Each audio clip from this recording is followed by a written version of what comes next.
Monsieur le Président, Excellences, Mesdames et Messieurs les chefs d'État et de gouvernement, Mesdames et Messieurs, Monsieur le Président, c'est pour moi un honneur de prendre la parole à ce sommet consacré à l'adoption du programme de développement pour l'après 2015. Je voudrais vous féliciter ainsi que votre coprésident pour votre élection. Je reste convaincu que tous les deux, vous saurez conduire nos débats à ce résultat. Je tiens également à saluer l'importante contribution du groupe de travail qui a permis de faire aboutir les négociations intergouvernementales sur cet important programme que nous avons adopté hier et qui doit constituer une véritable feuille de route, mais aussi l'opportunité nouvelle d'asseoir une gouvernance mondiale coordonnée et homogène pour un développement plus durable. C'est pourquoi il nous faudra veiller à la mettre en œuvre conformément aux intérêts de nos peuples. Monsieur le Président, en effet, 15 années se sont écoulées depuis le sommet du millénaire, au terme duquel nous avions adopté un programme ambitieux ayant pour socle l'éradication de la pauvreté sous toutes ses formes et la promotion d'un développement profitable à tous. Les objectifs du millénaire pour le développement adoptés ont constitué un idéal et une aspiration largement partagés par les peuples et les gouvernements du monde entier. Ils ont représenté une lueur d'espoir pour les pays en développement dans leur bataille acharnée et quotidienne contre la pauvreté, la faim et le sous-développement. Malgré la mobilisation qui s'en est suivie, il nous faut cependant admettre que le bilan global est mitigé.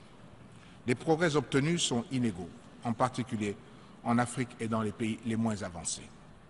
L'inadéquation avec les réalités structurelles et économiques de nos pays, ainsi que les mécanismes de financement proposés, n'ont pas favorisé l'atteinte de certains de ces objectifs. Monsieur le Président, il me plaît de relever des avancées significatives grâce à la mise en œuvre de ces objectifs au niveau national, régional et mondial. Le Gabon s'est inscrit dans cette dynamique au regard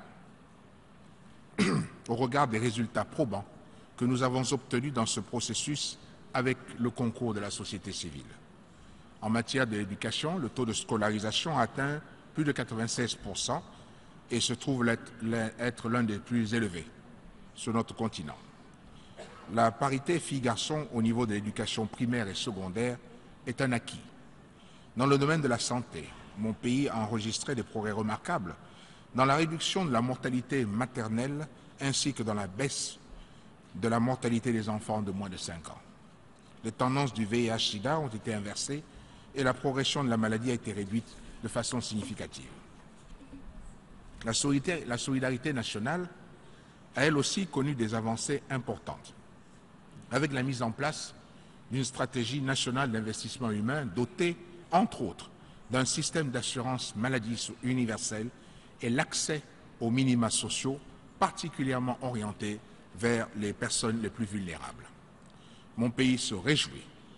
Il se réjouit donc de la portée de ce nouveau programme qui traduit cette volonté commune et unanime pour instaurer un nouveau partenariat mondial avec pour objectif d'aller au-delà des objectifs précédents. Le Gabon, par ma voix, salue la prise en compte de ce nouvel agenda des priorités de la position commune africaine adoptée par l'Union africaine en janvier 2014. Et je suis d'autant plus heureux que les principaux objectifs qui y sont contenus figurent dans le plan de développement pour faire du Gabon un pays émergent à l'horizon 2025. Je noterai tout particulièrement la place de choix accordée aux politiques et programmes visant à la valorisation de la jeunesse. Enfin, le dynamisme et la formation adéquate de notre jeunesse doivent sans nul doute aider à faire accélérer la transformation structurelle de nos économies afin d'inscrire définitivement nos pays sur la voie d'un développement durable. Cette politique de diversification a amené mon gouvernement à accorder une attention toute particulière au développement de l'agriculture et de l'élevage. C'est tout le sens que je donne au nouveau programme agricole dénommé Graines, dont l'objectif est de garantir la sécurité alimentaire. Il est aussi la clé de notre politique d'industrialisation du secteur agricole Il ambitionne de développer 200 000 hectares et créer plus de 20 000 emplois. Monsieur le Président, il est évident que tous ces efforts ne peuvent véritablement prospérer que dans un environnement politique, économique et social où règne la bonne gouvernance et la paix. Pour ce faire, mon pays s'est doté d'instruments institutionnels pour garantir la transparence et l'obligation de reddition dans la gestion des deniers publics. J'ai fait de la lutte contre la corruption et les détournements des deniers publics un objectif stratégique prioritaire. À cet effet, une juridiction spéciale chargée de la délinquance économique et financière et des grands trafics a été mise en place. Comme vous le savez, l'amélioration du climat des affaires est une des clés pour la confiance et l'attraction des investissements privés, désormais indispensables au succès de nos programmes de développement.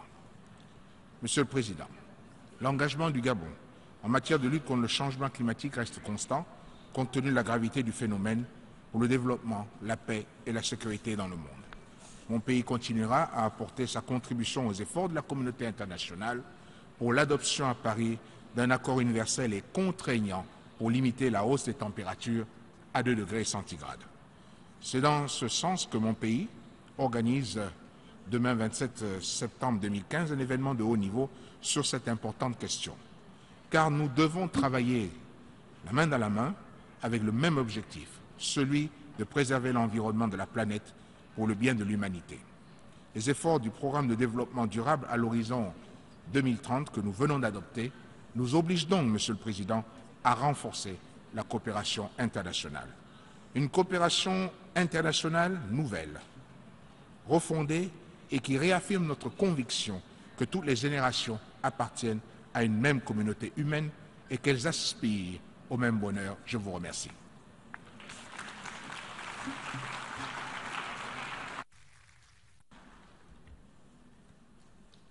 I thank the President of the Gabonese Republic for his statement.